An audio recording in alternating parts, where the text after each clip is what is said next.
This is TLV1. This season of the Tel Aviv Review is made possible by the Van Leer Jerusalem Institute, which promotes humanistic, democratic and liberal values in the social discourse in Israel.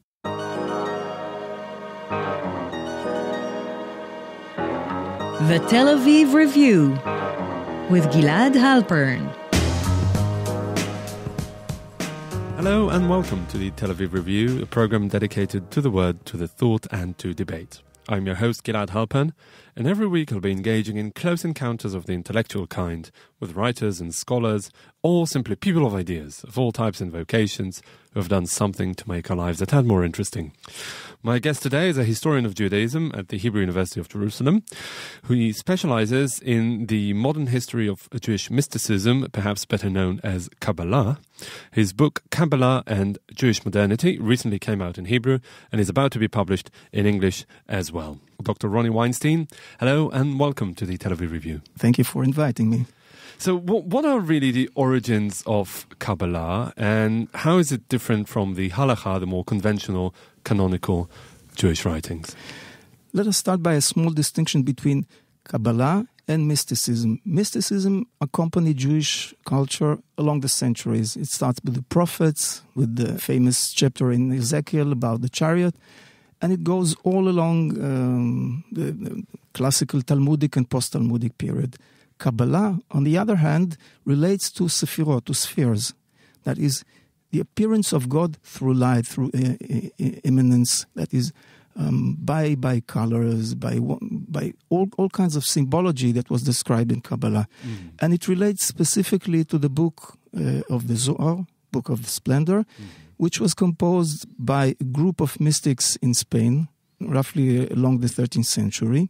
And it distinguished from the halakha in the sense that it tries to convey a mystic sense to religious practice. That is, most of them, not all of them, but most of them were not specifically halachic persons. They were more interested in what is, I consider, the most important issue in Kabbalah, which is intimacy with God. That is, feeling God very, very close to you. So it's more about what you feel rather than what you do, and as the way to connect with God and be a good Jew? It first of all relates to what you do. That is religious practice, what we call mitzvot in Hebrew.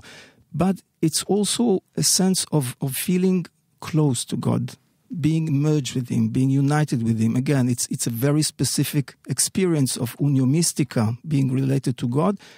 But predominantly it relates to the Jewish way of life. But wouldn't you say that the people who adhere to halakha say just the same? I mean, it's not a question of what you do per se, it's how you do it. Yeah, they never doubted the instructions of halakha. None of them. This is one of the things that made the Kabbalah, unlike Jewish philosophy in the Middle Ages, so popular and loved. That is, they never had a real dispute with the rabbinic group. So what was really the added layer? What was it, their addition to the debate? What was it specifically? Yeah. Let me give you an example just to illustrate for those who are not well acquainted with Kabbalah. Shabbat is a day that repeats itself every 7 days, right? It might become a very routine matter of thought. You do this, and you avoid doing such and such things. And it could become something very casual in a sense.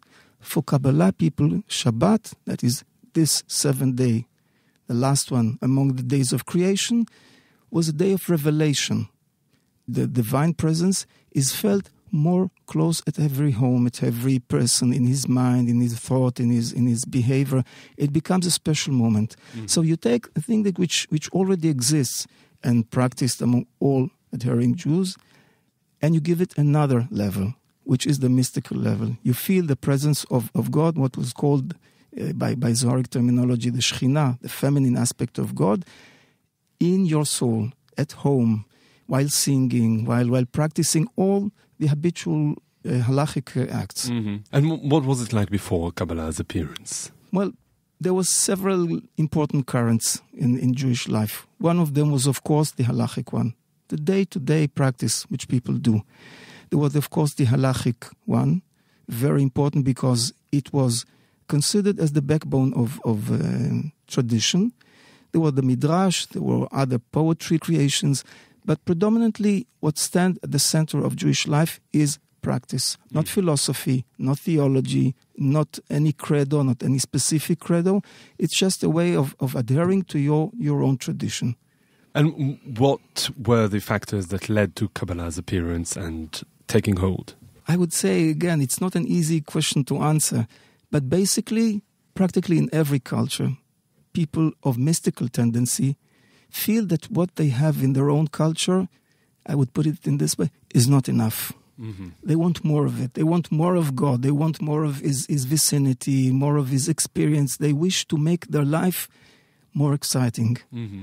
Now, I'm not saying that halakha is not exciting. I think, again, my current project is halakha, but I think it's, again... But they needed a certain je ne sais quoi to their emotions, to the a lot of emotions. Yet in the 16th and 17th centuries, which is the period that you focus on in your book, was the period of what you call a Kabbalistic revolution, something that made it from an esoteric and rather marginal stream to a very popular one.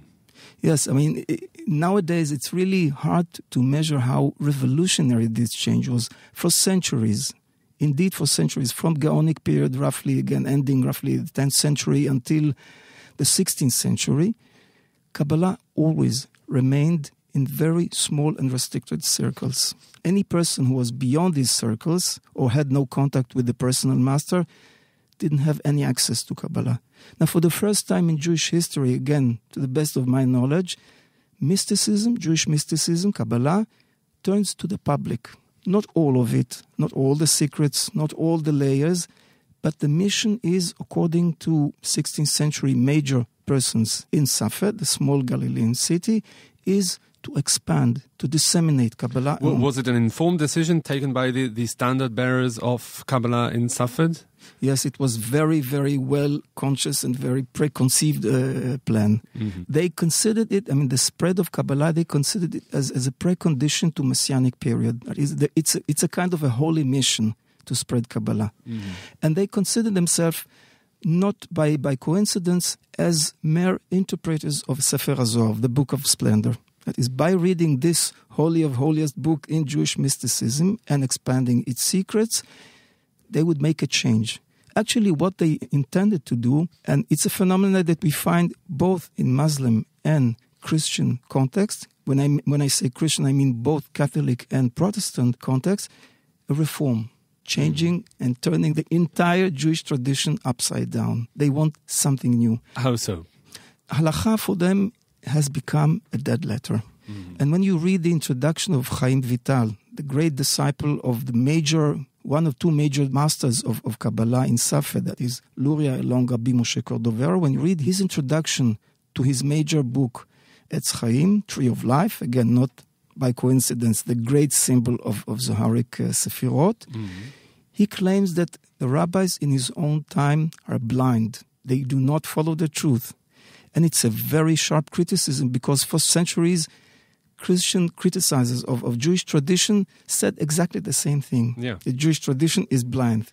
It's old-fashioned, yeah, right? It's old-fashioned, mm-hmm. but said from a major rabbinic personality, mainstream rabbi in Safed, a city full of other rabbis of high stature, that's something new. Must have got him many enemies. He was not an easy person, and he was not easy to get along with, and eventually had to leave the city and lived in Damascus for several years until his death. That was not a popular saying. But again, it was confined to a very secretive, esoteric book, confined to very few disciples. But this was, again, he was following such a plan that the Jewish religion needs a reform. But maybe if it became so popular overnight, maybe there was, some grain of truth in what he said. Yes, it became popular, but this was a process that took at least 2 centuries. Uh-huh. That is, spreading the message, the new books, the new practices, the new rituals from Safed to the entire Jewish world, be it North Africa or the Ottoman Empire or East Europe, again, a very important new Jewish center arising in this period along the 16th century, took a lot of time. But it's interesting that unknown persons such as Rabbi Isaac Luria, his disciple Rabbi Chaim Vital, were accepted with enthusiasm. All their revolutionary message was never doubted. Again, there was some very minor roles speaking against Kabbalah and Luriani Kabbalah in specific, but the Jewish world was enthusiastic about this message. But why? I mean, I would assume that they would respond to this challenge, and it is a challenge, rather harshly, rather than just embrace it. Yeah. It's a world in which, again, following the print revolution, but not only, it's a world in which the simple people, as well as women, again, a new factor in Jewish culture, young people wish for a change. And they do not wish to follow the same old patterns. They want something new. And what about the rabbinic establishment itself? Those very people that Vital and the others criticized? Some of them were enthusiastic. Some of them were aloof. Some of them were, again, had their own different opinion about Kabbalah, but they could not resist the process. And once they were aware to the fact that it's beyond their power to stop the spread of Kabbalah, they joined hands with this. And it all started in Safed and then gradually spread to the Jewish world? Yes. Safed actually is the New York of the 16th century. You would find the entire Jewish world there. All the great intellectuals, all the innovators, all the men of genius, and those who wish to make something in their life or to take a new course, all of them found, again, were living one next to another. And more so, it was a place of encounter of all Jewish traditions from all over the world. So what happened there could radiate itself to the entire Jewish world. And not by chance, people coming either from Poland or from Morocco and then going back to their homes were enthusiastic. And they were carrying this new message, and they were accepted as carriers of true message. We have several letters composed by a Polish, would say Talmid Chacham or a scholar, that came to Safed after the death of Luria, again, the major personality of this revolution. Which was when? Roughly the end of the 16th century, early 17th century, but mainly the second part of the 16th century. And he composed for the first time, actually, in Jewish history, a booklet. Again, a composition of several letters, all dedicated to aggrandizement of this new person as a sacred person. So we have a new Jewish hagiography that is dedicated to saints. And this is, again, one of the most important innovations as a source of religious legitimacy, of religious position, next to the rabbis, next to chazanim, next to cantors, next to shochatim, talmidei chachamim, and judges. There's a new figure of the saint. Also slightly resonant of Christianity. Yes. Actually, one of my points in this book was the very, very intimate contact between Catholic tradition and Jewish Kabbalah during the 16th century. They are people of the world. They live in a small world, in outskirts of the empire, of the Ottoman Empire. Really, it's not a very important city in the Ottoman context. Yet, they have their own family relationship and business relationship, which put them on the map. They are well aware to everything that happens in the world, all along the Mediterranean basin. So, again, geography in this sense is secondary. They wish to make the same changes that Christians and Ottomans make in their own traditions. That is what we could say to make Jewish religion relevant to the 16th century processes of change. And this position of saint is important in the sense that when a rabbi says something, he has to justify himself according to all the halachic discourse. You have a very long and detailed legal tradition. You have to justify every saying you claim. Yet the saint is of a different kind. When people say, how do you know what you say? What is the background or the justification of what you say? He will say, I have divine revelation. Is it because the saint is infallible, just like the Pope? Yeah, he's infallible because he has direct connection with higher persons, with certain aspects of divinity. And yet all this, that could be easily interpreted as some kind of transgression, was warmly adopted across the board by the Jewish world? Yeah. This because is really amazing. Basically, yes, they didn't contradict the halachic tradition. They accepted it all, but what they did, they added another layer. But what's really interesting about it is that it's really the diametrical opposite of how orthodoxy dealt with the reforms brought about by modernity a couple of centuries on. Yeah. It's interesting to ponder about the issue.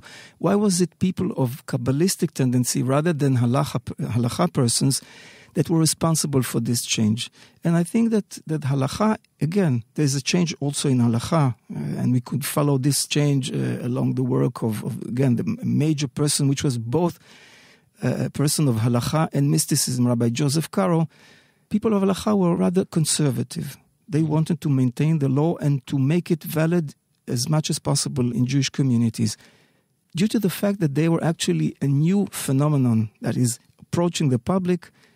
The people of mystic tendencies or inclinations were more liberal, more open to changes. Mm-hmm. They could insert a lot of new innovations into Jewish tradition. Just think of the issue of emotions in religion.